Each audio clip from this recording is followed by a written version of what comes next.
Lux presents Hollywood.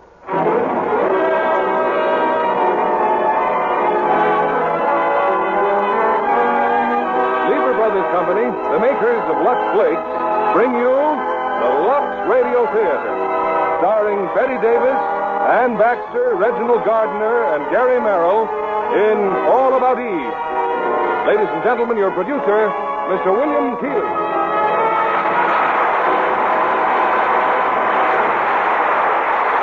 Greetings from Hollywood, ladies and gentlemen. While I was directing plays on the New York stage, I had a first-hand opportunity to watch the frantic struggle of young actresses to attain stardom in the theater. But none, that I knew at least, used the tactics of the young woman in our play tonight, All About Eve. I first read of Eve's unorthodox behavior in a magazine story by Mary Orr entitled The Wisdom of Eve. And I was delighted to see 20th Century Fox turn it into the Academy Award-winning picture of 1950. A portion of this honor may be attributed to the unforgettable performances of Bette Davis, Ann Baxter, and Gary Merrill. We're very gratified to present them tonight in their original roles, starting with Reginald Gardner as the malicious critic.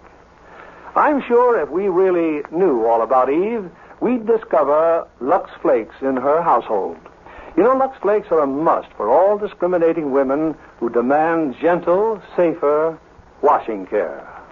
Now, All About Eve, starring Bette Davis as Margot, Ann Baxter as Eve, Reginald Gardner as Addison DeWitt, and Gary Merrill as Bill.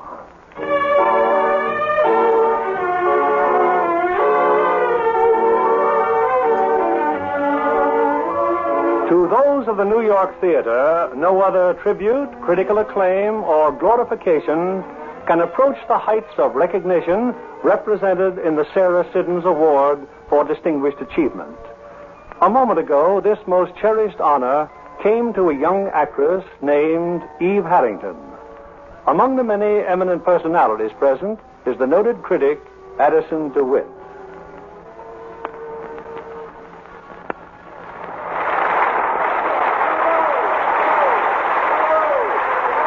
Yes, this is Eve's hour. Beautiful, radiant, poised, she is about to make her speech of acceptance. The hall rings with applause and bravos. Everyone is looking at Eve, all except Karen Richards. Karen's made a little pile of crumbs on the tablecloth. She's patting it with a spoon, staring at it absently. I wonder what Karen Richards is thinking about. Eve Harrington. It seems a lifetime ago, that rainy night in October. I hurried down the alley to the stage door. But where was she? Strange. I'd become so accustomed to seeing her here night after night, I found myself looking for a girl I'd never spoken to, wondering where... Richards.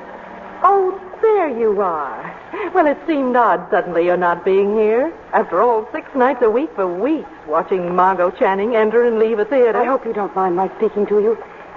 It took every bit of courage I could raise. To speak to a playwright's wife? I'm the lowest form of celebrity. You're Margot Channing's best friend. You and your husband are always with her.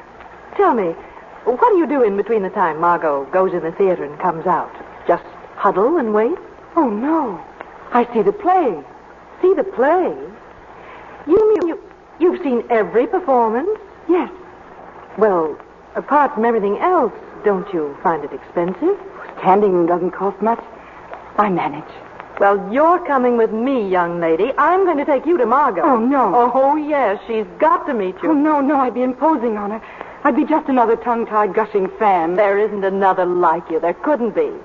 Oh, by the way, what's your name? Eve. Eve Harrington.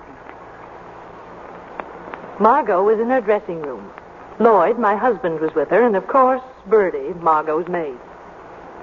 Good morning, Karen. Margot's just been interviewed by a lady reporter from the South. And the minute it gets printed, they're going to fire on Gettysburg all over again. It was Fort Sumter they fired on. Where's my cold cream? Lloyd, honey, be a playwright with guts. Write me a play about a nice, normal woman who just shoots her husband. I find these wisecracks increasingly less funny, Margot. Aged in Wood happens to be a fine and distinguished play. That's my loyal little woman. Oh, relax, kid. It's just me and my big mouth. Well, it's just that you get me so mad sometime. Of all the women in the world with nothing to complain about. Ain't it the truth? Yes, it is. You're talented, famous, wealthy. People waiting around night after night just to see you, even in the rain. Autograph fiends, little bees. They're your fans, your audience. They're nobody's audience. They never see a play or a movie even. They're never indoors long enough. Well, there's one indoors right now. I brought her back to see you. You've what? Yes, she's just outside the door. Birdie. Yeah. The heave-ho. Oh, now you can't put her out, Margot. She worships you. You must have spotted her by now. She's always there. Oh, I know. The mousy one with the trench coat and the funny hat. Yes. Come in, Eve. Margot, this is Eve Harrington. How do you do, my dear? Oh, brother. Hello, Miss Channing. My husband. Hello, Miss Harrington. How do you do, Mr. Richards? And this is my dear friend and companion, Miss Birdie Coonan. Oh, brother. Oh, brother, what? When she gets like this, all of a sudden she's playing Hamlet's mother. I'm sure you must have things to do in the bathroom, Birdie, dear. If I haven't, I'll find something till you get normal. Dear Birdie. I was just telling Margot and Lloyd how often you've seen the play. Yes, every performance. Well, then, am I safe in assuming that you like it? I'd like anything Miss Channing played in. Would you really? How sweet. Your new play is for Miss Channing, too, isn't it? Now, how did you hear about it? Well, there was an item in Addison DeWitt's column. I like the title. Footsteps on the ceiling. Oh, now let's get back to this one. Every performance, Why? Yes, there are other plays. Not with you in them. Not by Mr. Richards. But you must have friends, a home, family. No. Tell us about it, Eve. If I only knew how. Try. Well, it started with a play before this one. Remember? Did you see it here in New York? It's San Francisco. The most important night of my life. Until now. I found myself going the next night. And the next, and the next. And then when the show went east, I went east. Eve, why don't you start at the beginning? Oh, I couldn't possibly interest you. Now, please. Well, I guess it started back home. Wisconsin, that is. There was just Mom and Dad and me. Farmers were poor in those days, so I quit school and became a secretary in a brewery. It wasn't much fun, but it helped at home. There was a little theater group there, like a drop of rain on the desert. That's where I met Eddie. We played Lillian 3 times. Oh, I was awful. When the war came, we got married. Eddie was in the Air Force. They sent him to the South Pacific. And then a letter arrived. Eddie had a leave coming up, and I went to San Francisco to meet him. But Eddie wasn't there. Just a telegram. Eddie wasn't coming at all. Eddie was dead. I found a job, and his insurance helped. And there were theaters in San Francisco. And then one night, Margot Channing came to play in remembrance. And, well, here I am. What a story. Everything but the bloodhound snapping at her rear end. There are some human experiences, Birdie, that even an ex-fifth-rate vaudevillian should understand and respect. I want to apologize for Birdie. Sorry, it's just my way of talking. You didn't hurt my feelings, Miss Coonan. Call me Birdie. Oh, hi, you, Mr. Sampson. Hi, Bertie. For your information, Margot, my plane takes off in 47 minutes. And how do I find you? Not ready yet and looking like a junkyard. Thank you so much. Bill, this... The airlines have clocks even if you haven't. I start shooting a week from Monday. Bill... I'm a junkyard. Bill, this is Eve Harrington. Hi. My wonderful junkyard. The mystery and dreams you find in a junkyard. Oh, hello. What's your name? Eve Harrington. You've already met. Huh? Where? Oh, Eve, you're not going. I think I'd better... It's been... I can hardly find the words to say how it's been. Thank you. No, stick around. Tell you what, we'll put Stanislavski on his plane, you and I, and then go somewhere and talk. Well, if I'm not in the way... I'll shower and dress. I won't be a minute. Yes, Bill was going to Hollywood to direct the picture. I can't remember why Lloyd and I couldn't go to the airport with them. But I do remember that as we left, Eve started talking to Bill. So you're going to Hollywood, Mr. Sampson? Just for one picture. Why? I just wondered. Just wondered what? Why you'd want to go out there. I mean, Well, when a man's the best and most successful young director in the theater... The theater? What book of rules says the theater exists only in New York? Listen, Junior, and learn. Yes. Do you want to know what the theater is? A flea circus. Also opera, rodeos, carnivals, ballets, Indian tribal dances, Punch and Judy, a one-man band. Wherever there's magic and make-believe and an audience, there's theater. From Donald Duck to Eleanor Adusa, all theater. You don't understand them all. You don't like them all. Why should you? The theater's for everybody, you included, but not exclusively. So don't approve or disapprove. It may not be your theater, but it's theater for somebody, somewhere. I just asked a simple question. And I shot my mouth off. Nothing personal, Junior. Margot, I'm leaving here in exactly 3 seconds. So am I if I can find my coat. It's right where you left it. Oh. Any messages for Tyrone Power, Bertie? Yeah, give him my phone number. You got the key, Bertie. I ain't forgot it yet. I'll see you at home in an hour. Eve, where are you going? You don't really want me tagging along? Now, don't be silly. This way. It's quicker if we cut across the stage.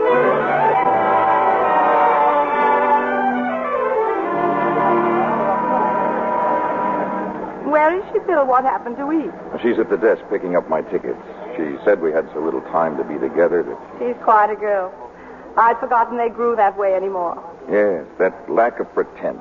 That strange sort of understanding. Isn't it silly? Suddenly I've developed a big protective feeling toward her. A lamb loose in our big stone jungle. Bill, take care of yourself out there. I understand they have the Indians pretty well in hand. Don't get stuck on some glamour puss. I'll try. You're a setup for some gorgeous, wide-eyed young babe. Now, how childish are you going to get before you stop it? I don't want to be childish. I'd settle for just a few years. And then cut that out right now. Am I going to lose you, Bill? Am I? As of this moment, you're 6 years old. Everything's ready, Mr. Sampson. Oh, thanks, Eve. Your ticket. They'd like you to get it right on the plane. You've been very helpful. Good luck. Goodbye, Mr. Sampson. Knit me a muffler, Margot? Kiss me, Bill. Call me when you get in. On the hour. Hey, Junior, keep your eye on her. She's a loose lamb in a jungle.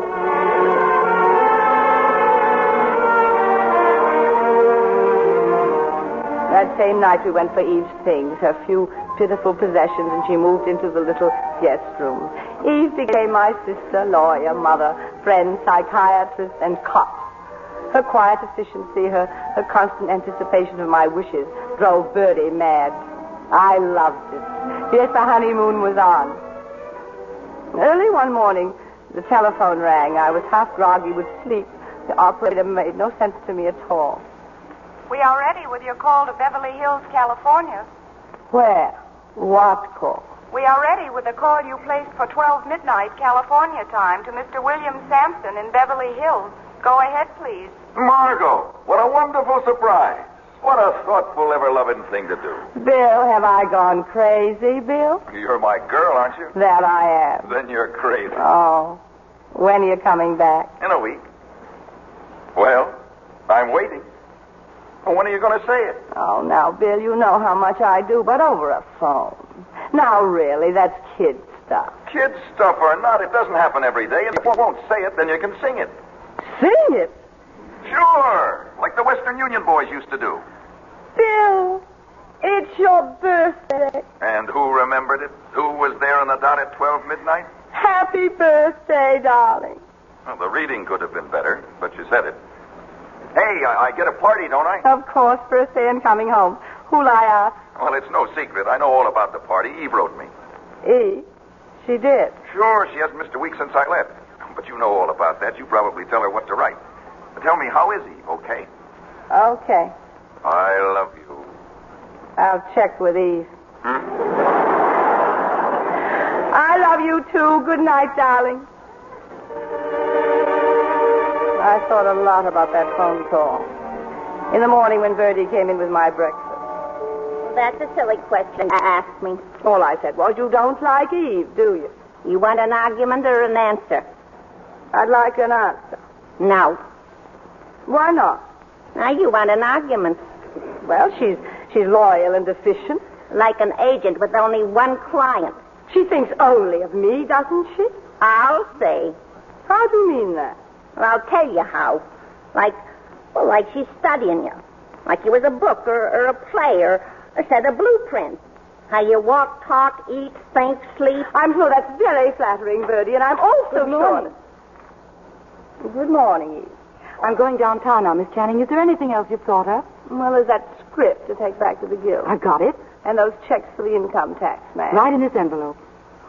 It seems I can't think of a thing you haven't thought of. That's my job, Miss Channing. Eve, by any chance, did you place a call from me to Bill Sampson for midnight California time? Golly, I forgot to tell you. Yes, dear. You forgot all about it. Well, I was sure you'd want to, of course, being his birthday. And you've been so busy. It was very thoughtful of you, Eve. Mr. Sampson's birthday. I couldn't forget that. You'd never forgive me. As a matter of fact, I sent him a telegram myself. Did you say something, Bertie? Who said something? Don't.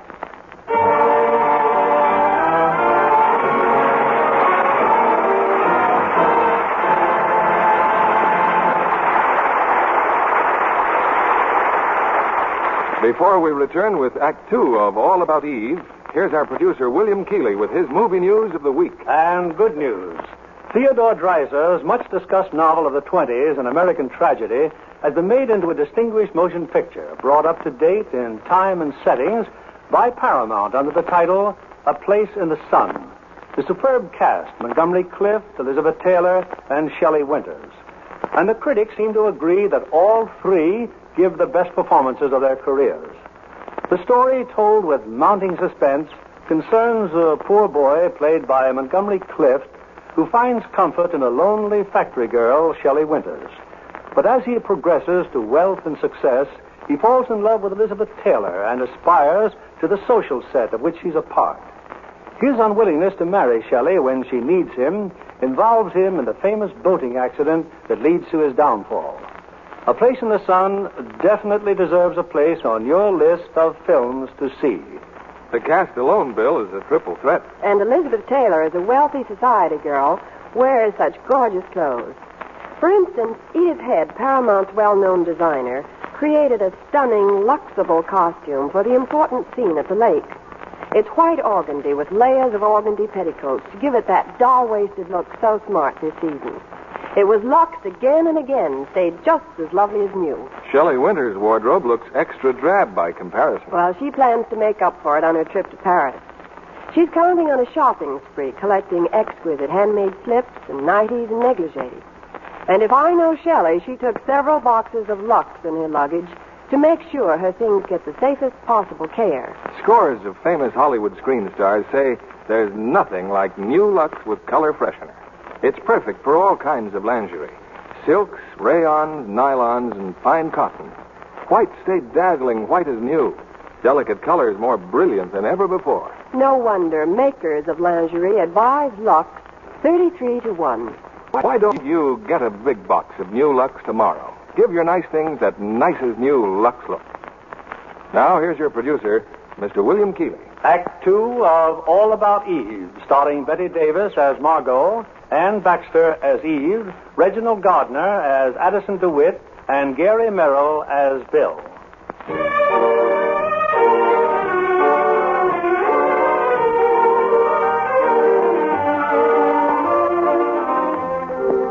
Bill's welcome home birthday party. A night to go down in history. Even before it started, I could smell disaster in the air.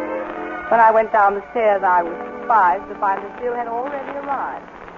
Well, looks like you're going to have a very fancy party. No, I thought you were going to be late. How long have you been here? Oh, just a few minutes. I ran into Eve. She seems so interested in Hollywood. She's a girl of so many interests. That's a pretty rare quality these days. A girl of so many rare qualities. So she seems. So you've pointed out so often. So many qualities so often. And so young. So young and so fair. I can't believe you're making this up. It sounds like something out of an old Clyde Fitch play. Clyde Fitch, though you may not think so, was well before my time. Well, I've always denied the legend that you were in Our American Cousin the night Lincoln was shot. I don't think that's funny. Of course it's funny. Whipping yourself into a jealous froth because I spent 10 minutes with a stage-struck kid. Stage-struck kid. She's a young lady of qualities. And I'll have you know I am fed up with both the young lady and her qualities. studying me as if I were a play or a blueprint, how I walk, talk, think, act, sleep. It so happens there are particular aspects of my life to which I would like to maintain sole and exclusive rights and privileges. For instance, what? For instance, you. Darling, this is my cue to take you in my arms and reassure you. But I'm not going to. I'm too mad. Guilty. Mad. Darling, there are certain characteristics for which you are famous, on stage and off. I love you for some of them and in spite of others. They're part of your equipment for getting along in what is laughingly called our environment. You have to keep your teeth sharp. All right. But I will not have you sharpen them on me or on Eve. What about her teeth? What about her fangs? She hasn't cut them yet, and you know it. Eve Harrington has never indicated anything to me but her adoration for you and her happiness at our being in love. And to intimate anything else spells a paranoid insecurity that you should be ashamed of. Cut, printed. What happens in the next reel? Do I get dragged off screaming to the snake pit? Excuse me, Miss Channing. Oh. Yes, Eve. The hors d'oeuvres are here. Is there anything else I can do? Yes, thank you. I'd like a martini. Very dry and very double.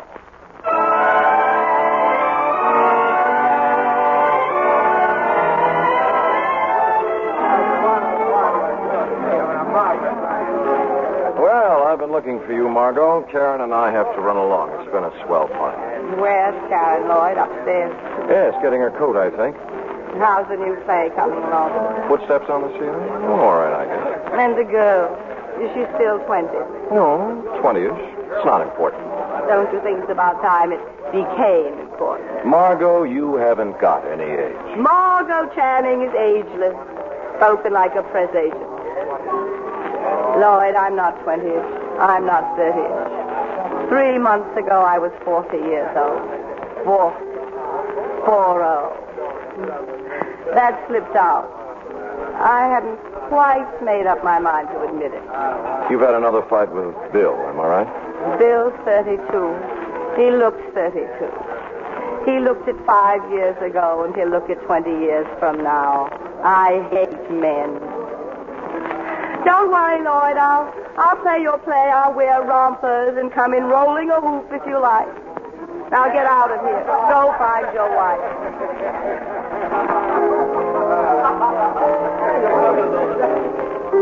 So nice of you to come upstairs with me, Eve. I just wanted to be sure you'd find your coat, Mrs. Richards. Tell me, Eve, how are things going? You happy? There should be a new word for happiness. Being here with Miss Channing, she's been so wonderful, done so much for me. Oh, you've done your share too, Eve. Well, good night. Mrs. Richards. Karen. Karen. Isn't it awful? I'm about to ask you for another favor, after all you've done already. Oh, that's nonsense.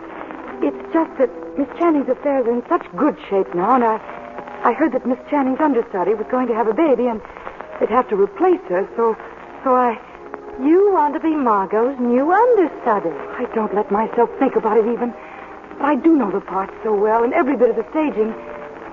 But suppose I had to go on one night to an audience that came to see Margot Channing. Oh, no, I couldn't possibly. Well, I wouldn't worry about that. Margot just doesn't miss performances. If she can walk, crawl, or roll, she plays. The show must go on. No, dear. Margot must go on. But as a matter of fact, I don't see why you shouldn't be her understudy. Do you think she'd approve? I think she'd cheer. But Mr. Richards and Mr. Sampson... And stop worrying. They'll do as they're told. I seem to be forever thanking you for something, don't I? Good night, Karen. Good night, dear. So Eve became Margot's understudy. Naturally, I assumed that Margot approved.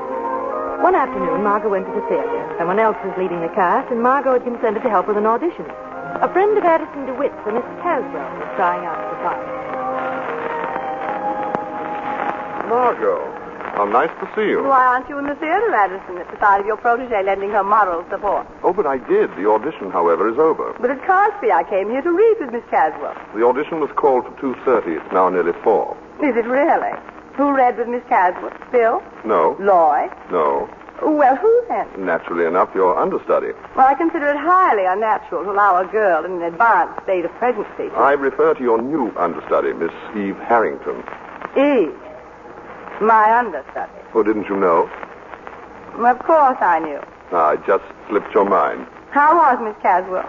Frankly, I don't remember. Just slipped your mind. Completely. Nor can anyone else tell you how Miss Caswell read, or whether Miss Caswell read or rode a pogo stick. Was she that bad? Margot, as you know, I have lived in the theater as a Trappist monk lives in his faith. And once in a great while, I experienced that moment of revelation for which all true believers wait and pray. You were one, Eve Harrington is another. I take it. She read well. It was something made of fire and music. Brilliant, vivid, unforgettable. How nice. In time, she'll be what you are. A mass of fire and music. That's me. An old kazoo with some sparklers. Tell me, was Bill swept away too, or were you two full of revelation to notice? Bill didn't say, but Lloyd was beside himself. He listened to his play as if it had been written by someone else, he said. It sounded so fresh, so new, so full of meaning. How nice for Lloyd. How nice for Eve. How nice for everyone. Eve was incredibly modest. She insisted that Lloyd felt as he did only because she read his lines exactly as he'd written them. The implication being that I have not been reading them as written? And to the best of my recollection, neither your name nor your performance entered the conversation. May I give you a lift somewhere? No, thank you, Edison. I'll just run on in so they'll know I did come after all. I must start wearing a watch. I never have, you know. Well, how are you, darling? Oh, terribly sorry I'm late, Matt. Lunch was on and I couldn't find a cab. Well, shall we start? Where's Miss Caswell? Oh, hello, Bill. Hello, Lloyd. Hello, Eve. Hello, Miss Channing. It's all over, Margot. What's all over? The audition. Eve read with Miss Caswell. Eve? Oh, how enchanting. However did you get the idea of letting Eve read? Well, she's your understudy. Eve? My understudy? I had no idea. Well, I thought you knew. She was put on over a week ago. Miss Channing, I can't tell you how glad I am that you arrived so late. Really, Eve? Why? If you'd been here to begin with, I never would have dared to read at all. I couldn't have. What a pity, all that fire and music going to waste. What fire and music? You wouldn't understand. I was dreadful, Miss Channing, believe me. Oh, I'm sure you underestimate yourself, Eve. You always do. Oh, you'd have been proud of her, Margot. Eve was a revelation. Ah, do you too, Lloyd? What do you mean by that? I mean, among other things, it must have been a revelation to have a 24-year-old character played by a 24-year-old actress. Also, it must have seemed so new and fresh to you, so exciting to have your lines read just as you wrote them. Addison. You've seen Addison. So full of meaning, fire, and music. You've been talking to that fishwife, Addison DeWitt. In this case, apparently as trustworthy as the World Almanac. You knew when you came in that the audition was over, that Eve was your understudy, playing a childish little game of cat and mouse. Not mouse, never mouse. If anything, rat. This genius of yours for making a barroom brawl out of a perfectly innocent misunderstanding at most. Perfectly innocent men have been hanged for less. I'm lied to, attacked behind my back, accused of reading your silly dialogue inaccurately, as if it were the holy gospel. I never said it was. When you listened as if someone else had written your play, whom do you have in mind? Arthur Miller, Sherwood, Beaumont, and Fletcher? What makes you think either Miller or Sherwood would stand for the nonsense I take from you? You'd better stick to Beaumont and Fletcher. They've been dead for 300 years. All playwrights should be dead for 300 years. That would solve none of their problems, because actresses never die. The stars never die and never change. Oh, you may change this star anytime you want for a new and fresh and exciting one, fully equipped with fire and music, anytime you want, starting with tonight's performance. I shall never understand the weird process by which a body with a voice fancies itself as a mind. Just when exactly does an actress decide they're her words she's saying and her thoughts she's expressing? Usually at the point when she has to rewrite and rethink them to keep the audience from leaving the theater. It's about time the piano realized it has not written the concerto. And you, I take it, Bill, are the Paderewski who plays his concerto. On me, the piano. Where is Princess Fire and Music? Who? The kid, Junior. Gone? Oh, so I must have frightened her away. I wouldn't be surprised. Sometimes you frighten me. I'm nothing but a body with a voice, no mind. What a body. What a voice. Now calm down. The gong rang. The fight's over. I will not calm down. Oh, don't calm down. And I will not be plotted against. Here we go. Such nonsense. What do you all take me for? Little Nell from the country. She's been my understudy for over a week. Arrives here for an audition when everyone knows I will be here and gives a performance. Out of nowhere gives a performance. You've been all through that with Lloyd. Full of fire and music and whatnot. Carefully rehearsed, I have no doubt. full of those Bill Sampson touches. I'm sick and tired of these paranoid outbursts. I didn't even know Eve Harrington was your understudy until 2:30 this afternoon. Tell that to Dr. Freud along with the rest of it. No, I'll tell it to you. For the last time, I'll tell it to you. I love you. You're a beautiful and an intelligent woman. A body with a voice. And a great actress. You have every reason for happiness. Except happiness. Every reason. But due to some uncontrollable, unconscious drive, you permit the slightest action of a kid like Eve to turn you into an hysterical, screaming heart. Now, once and for all, stop it. Well, it's obvious you're not a woman. I've been aware of that for some time. Well, I am. I'll say. Now, come on, Margot. Let's get out of here. I'll buy you a drink.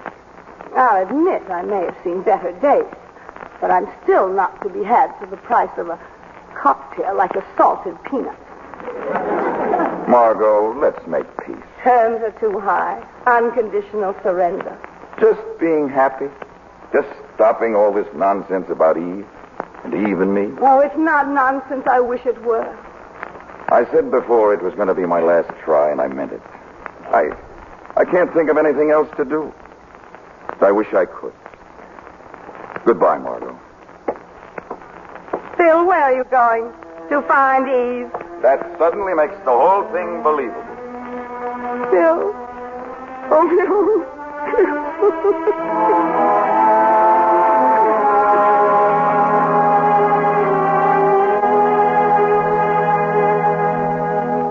Frankly, Lloyd, I don't understand a word you're saying. Not only was Margot 2 hours late, but then that childish, heavy-handed routine about not knowing Eve was her understudy. Well, it's just possible that Margot didn't know. Of course she knew. Edison told her. Karen, somebody's got to stop Margot. Now, who's going to do it? Who's going to give her that boot in the rear she needs and deserves? It's going to be a very cozy weekend, dear. What weekend? We're driving out to the country tomorrow night, Margot, you and I. Well, we've spent weekends before with nobody talking. Just be sure to lock up all the blunt instruments. Lloyd right, of course. That booth Margot had coming to her. Heaven knows she deserved it. But how? How to do it? And then it came to me, my big idea. After all, it would be nothing more than a perfectly harmless joke, which Margot herself would be the first to enjoy, and no reason at all why she herself shouldn't be told about it in time. My big idea required a telephone call. Hello? Will you please call Miss Harrington to the phone? Yes, Miss Eve Harrington.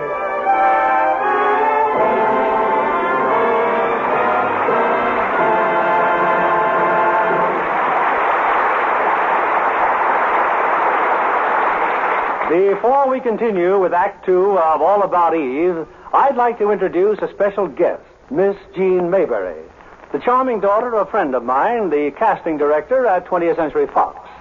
I understand, Jean, that your career started with ice skating. That's right, Mr. Keeley. I joined an ice show troupe and traveled all over, even to Cuba. Well, a generation ago, ice skating in Cuba would have been as fantastic as an invasion from another planet. But today, such a possibility isn't so fantastic. 20th Century Fox has even made a picture about it. Yes, The Day the Earth Stood Still. A very provocative picture. Michael Rennie, as a man from another planet, arrives to warn the Earth that they must maintain peace or be destroyed. I was fascinated by the huge flying disc that carries him to Earth. And Patricia Neal was fascinated by Michael. And both Michael and Hugh Marlowe found her fascinating, too. Well, no wonder. She did look so excitingly lovely in the simple wardrobe she wears in The Day the Earth Stood Still. Those magic white touches on her dress and white blouse are just as smart as can be. You know, while she was making the picture, they were luxed again and again.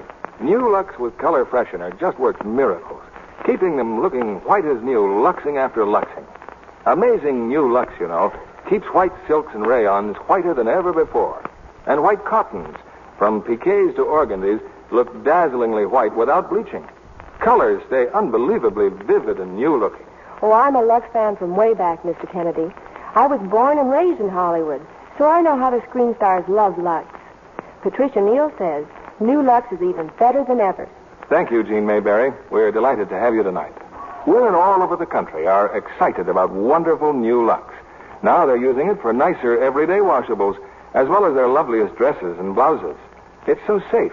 The perfect way to give all washables that nicest new Lux look. We pause now for station identification. This is the CBS Radio Network.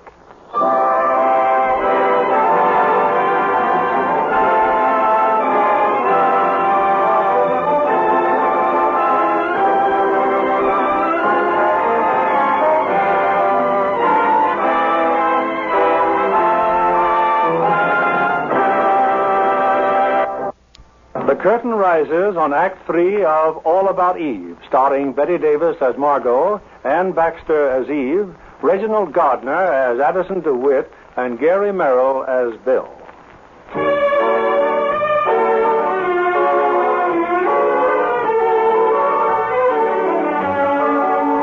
That was a cold weekend we spent in the country, but somehow we staggered through. Late Monday afternoon, my big idea went into operation.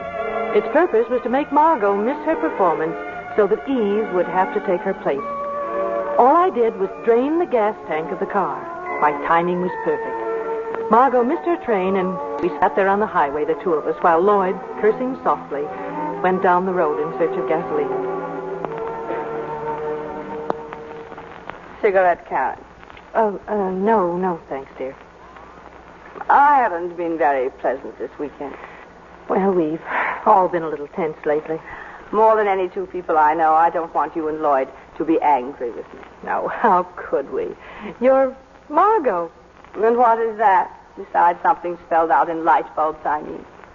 Besides something called a temperament, which consists mostly of swooping about on a broomstick and screaming at the top of my voice. Infants behave the way I do, you know. They'd get drunk if they knew how. When they can't get what they want, when they feel unwanted or insecure or unloved. What about Bill? He's in love with you. More than anything in this world, I love Bill. And I want him to love me, but me, not Margot Channing. And if I can't tell them apart, how can he? And Karen, about Eve, I've acted pretty disgracefully toward her, too. Well, at best, let's say I've been oversensitive to the fact that she's so young, so feminine, and so helpless. To so many things I want to be for Bill. Margot, I want you to know how sorry I am about this. About what? Getting stuck like this. I can't tell you how sorry I am. Don't give it a thought, Karen. One of Destiny's merry pranks. After all, you didn't personally drain the gasoline tank. What? I said you didn't personally drain the gasoline tank.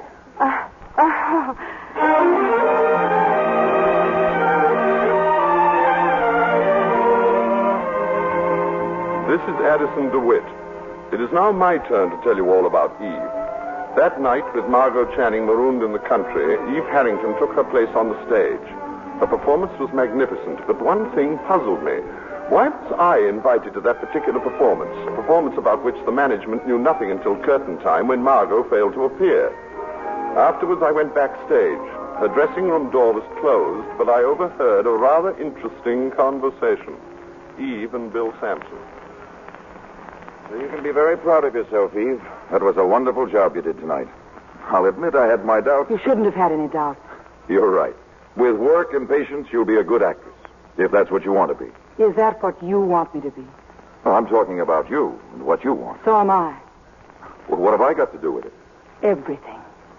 The names I've been called, but never Svengali. Good luck, Eve. Don't go, Bill. Don't run away. From what would I be running? You're always after the truth. On stage. What about off? I'm for it. Then face it. Ever since that first night here in this theater. When I told you what every young actor should know? When you told me that whatever I became, it would be because of you. Your makeup's a little heavy. And for you. You're quite a girl. You think? I'm in love with Margot. Hadn't you heard? You hear all kinds of things. I'm only human, rumors to the contrary, and I'm as curious as the next man. Find out. One thing. What I go after, I want to go after. I don't want it to come after me. Just score it as an incomplete forward pass. I waited a reasonable length of time, and then I, too, had a chat with Eve. I wanted to write a column about her. There were many questions to ask. So kind of you to stop by, Mr. DeWitt. I'm so glad you liked me tonight. But it's still Miss Channing's performance. I'm just the carbon copy you read when you can't find the original. I've heard much about your modesty, Miss Harrington, but I find it just as false not to blow your horn at all as to blow it too loudly. One pretty good performance by an understudy. It'll be forgotten tomorrow. It needn't be. Why not? I'm a nobody. I am somebody. You certainly are. After you change, if you're not busy, we can have supper. I'd love to. Or should I pretend I'm busy? Well, let's have a minimum of pretending. I shall want to do a column about you. I'm not even enough for a paragraph. I've heard your story, but only in bits. Your home in Wisconsin, your tragic marriage, your fanatical attachment to Margot. It started in San Francisco, didn't it? Yes. Yes, that's right. What theater in San Francisco was that, Eve? Was it the Schubert? Yes, the Schubert. Fine old theater, the Schubert, full of dignity and traditions. Really, if I'm ever going to change, I'll only be a moment, Mr. DeWitt. Where would you like to go, Eve? We must make this a special night. You take charge. Thank you. I believe I will.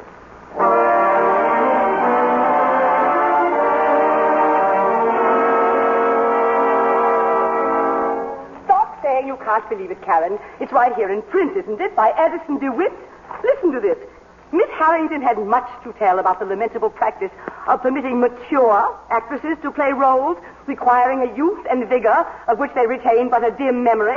I still can't believe that Eve would About say the understandable reluctance on the part of our entrenched first ladies of the stage to encourage younger actresses. About Miss Harrington's own long, unsupported struggle for the opportunity. Eve couldn't have said anything like that. What gets me is how all the papers in town just happened to catch that particular performance last night. The little witch must have sent out Indian runners. Well, she won't get away with it. Nor will Addison DeWitt and his poison pen. And don't try to tell me I came as soon as I read that piece of filth. Bill, oh, thank goodness. Margot, I ran all the way. Oh, darling. Bill's here, baby. Everything's all right now.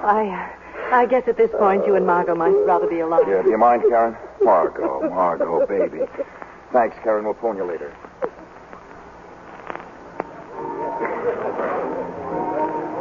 That night, Eve and I were having a bit of supper in the cub room when they walked in. Margot, Bill, Lloyd, and Karen. They seemed unusually happy and gay. The reason for our big news is simply this. Margot and I are going to get married. Glory, hallelujah. Margot, when? When are you going to do it? We meet at City Hall tomorrow morning at 10. City Hall? That's for prize fighters and reporters. It's only for the license. There's a 3-day wait for blood tests. I'll marry you if it turns out you have no blood at all. What are you going to wear? Oh, something simple. A fur coat over a nightgown. The point is, we want you two beside us as our nearest and dearest friends. Excuse me, Mrs. Richard? Oh, yes, Maynard? This note is for you. Miss Harrington sent it. Miss Harrington? Margot, here, you read it. Please forgive me for butting in, but it's most important that I speak with you. Please, and that's underlined. Meet me in the ladies' room. Eve. I understand she's now the understudy in there. After all, maybe Eve just wants to apologize. Go on, Karen. Find out. During all the years of our friendship, Karen, I have never let you go into the ladies' room alone. Now I must. I am busting to find out what's going on in that feverish little brain waiting in there. Well, all right.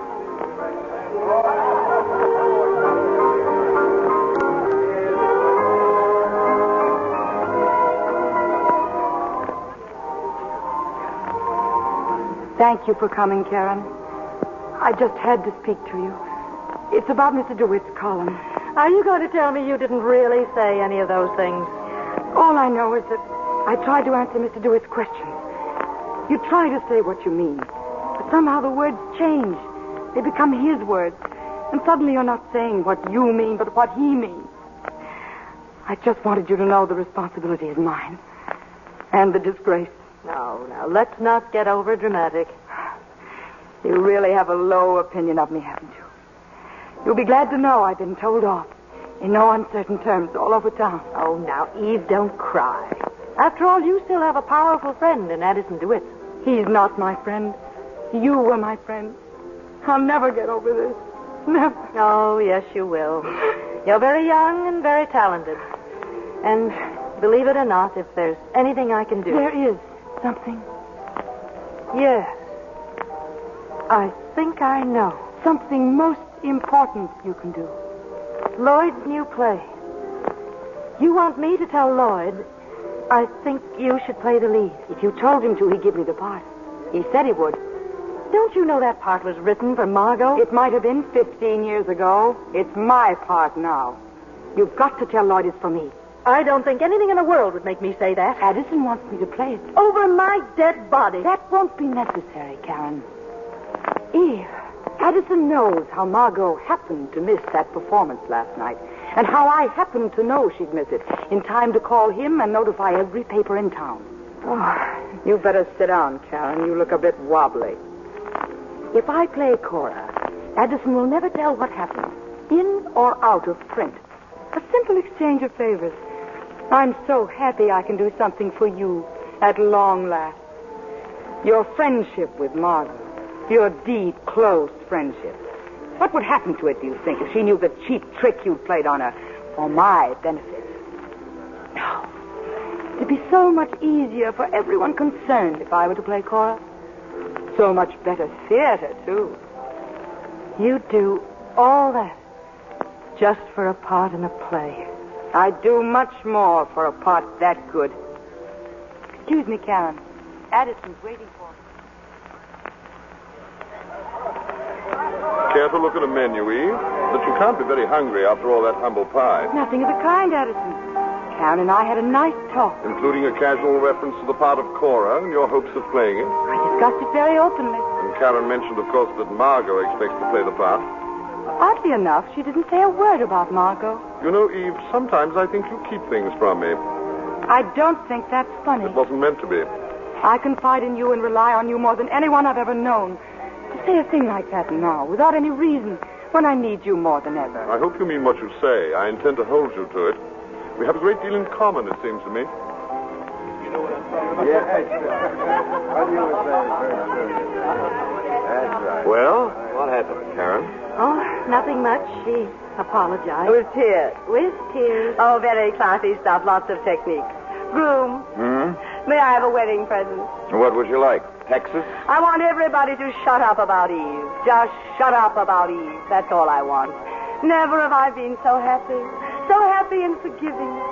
I forgive Eve. Do you know why I forgive Eve? She left good behind. The four of us here together. It's Eve's fault. I forgive her. And Bill, especially Bill. She did that, too. You know, she probably means well after all. She's a lout. Never try to outguess Margot. Correct. Which brings me to you, Lloyd.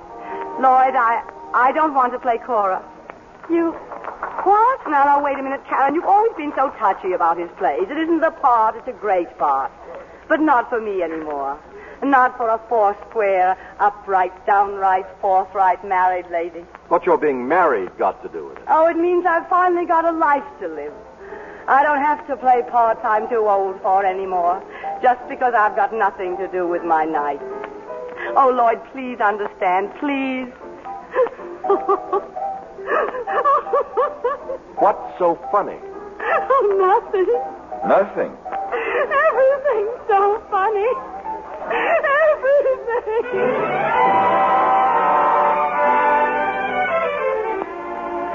In due time, they were wed, Margot and Bill. Also in due time, rehearsals started for the new play starring Eve Harrington. Finally, the play was ready for its out-of-town opening in New Haven. That afternoon, I saw Eve at her hotel. Isn't it strange, Addison? I thought I'd be panic-stricken. Instead, I can't wait for tonight to come. To come and go. Are you sure of tonight? Aren't you? Frankly, yes. It'll bring me everything I've ever wanted.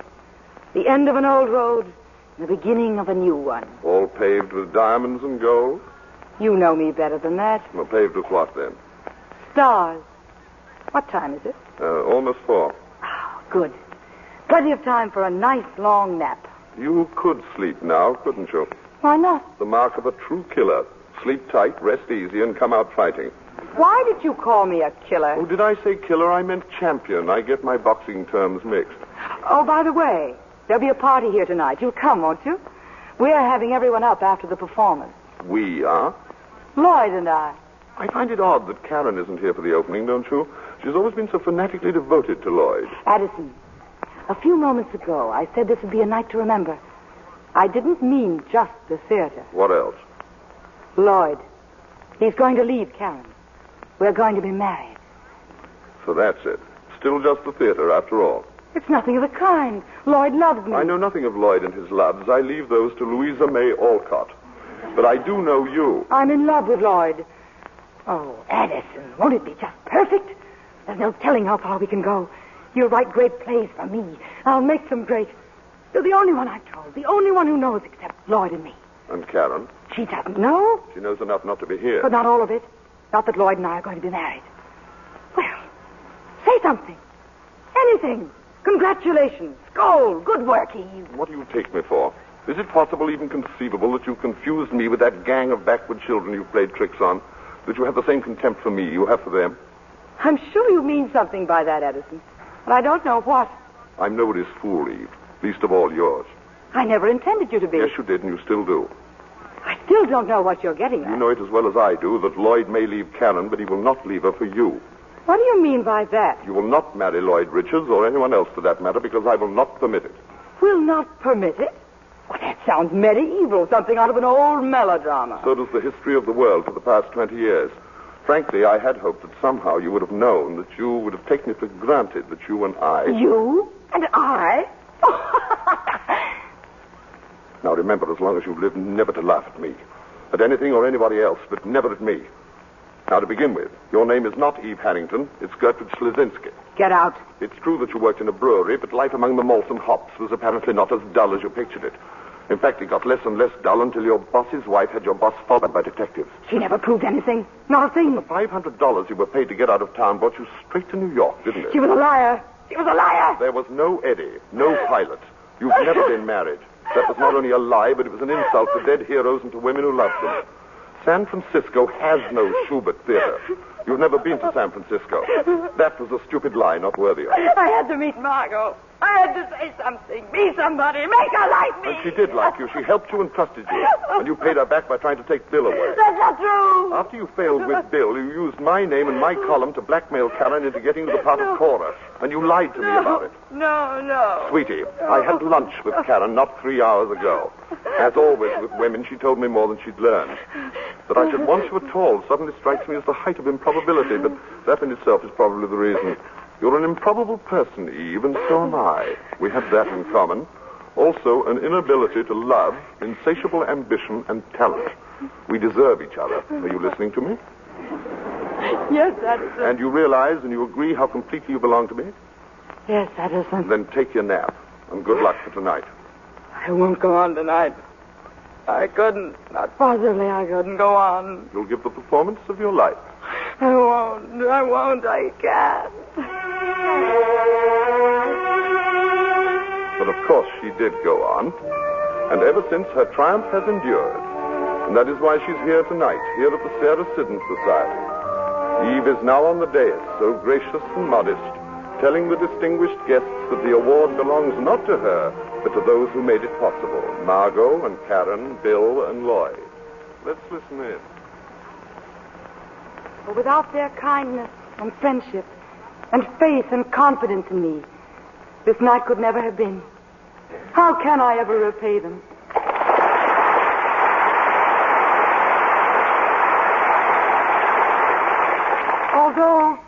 Although I'm going to Hollywood next week, do not think for a moment that I am leaving you. My heart is here in the theater. I'll be back to claim it. And soon. That is, if you want me back.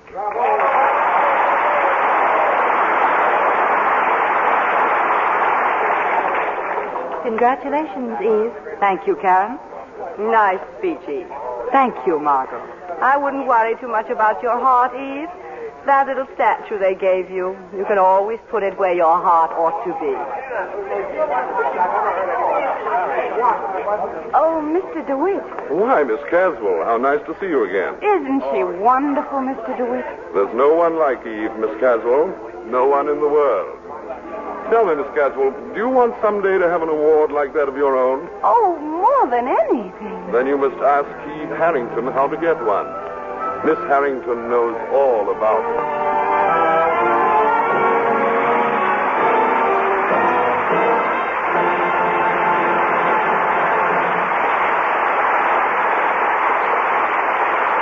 We hope you enjoyed our show as much as our stars enjoyed doing it for you.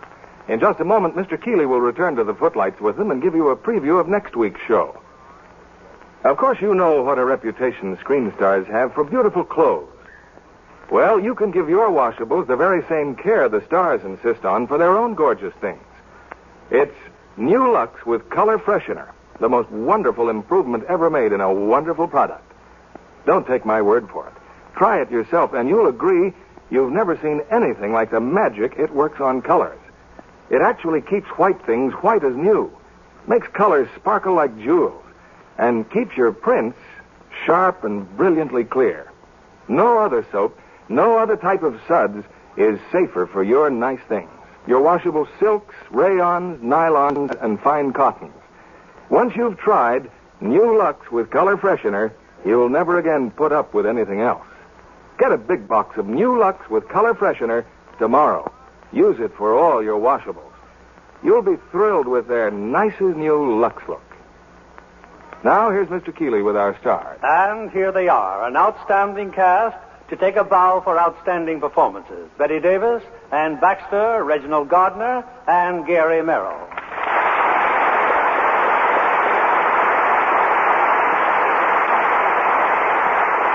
And how very nice to have you back again. Bill, you know how I love appearing on the Lux Radio Theater? That's one way to get some more Lux Flakes, Anne. Betty, when you have a new baby, you need all the Lux you can get. Watch this girl. Remember, as Eve, she'll want all our Lux Flakes in a minute. Now, girls, the play is over, and there's plenty in the wings for all. We thank you, Bill. Lux Flakes really are a must in our house. All this talk of a new baby, why didn't anyone ask me to be a godfather? You think you're quite the type? After listening to you for the last hour, I thought you relished little children as part of your diet. Well, don't be silly, darling. I just finished a picture of 20th Century Fox starring Clifton Webb called Elopement, in which I play a godfather. Now I'm at RKO in Androcles and the Lion. Typecasting again. I do not play the lion, nor do I eat anyone. Now let me tell you about my latest picture at 20th Century Fox, Decision Before Dawn, starring Richard Basehart. Do you play Decision or Dawn? Oh. As a matter of fact, I play a colonel in the Army. But as it's all about spies and traitors, I refuse to reveal any more. Well, then perhaps Bill will reveal next Monday's show for us. Yes, next week we'll have an exciting story of mystery and intrigue. It's Universal International's thrilling drama, Borderline. And starring will be Stephen McNally, Claire Trevor, and John Hodiak. That'll be good listening, Bill. Good night. Good night, Bill. Good night. Congratulations again for the Academy Award winner tonight. Hurry, hurry, and I mean you. Yes, if you've been dreaming of winning that wonderful first prize in the Who is the Lovely Lux Girl contest, then hurry your entry in now. Remember, the first prize is $5,000 cash plus a Ford Victoria sedan. Besides the top prize, Lux is giving away 10 more Ford two-door sedans, 200 14-karat gold diamond Bulova watches, $10,000 in additional cash prizes. Get your entry blank at your grocer's. It has the star's picture to identify, the jingle to complete, the rules, the address.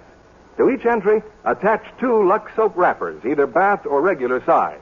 But hurry your entry in. The contest closes October 15th, and good luck. Lever Brothers Company, the makers of Lux Flakes, join me in inviting you to be with us again next Monday evening when the Lux Radio Theater presents Borderline, starring Stephen McNally, Claire Trevor, and John Hodiak. This is William Keeley bidding you good night.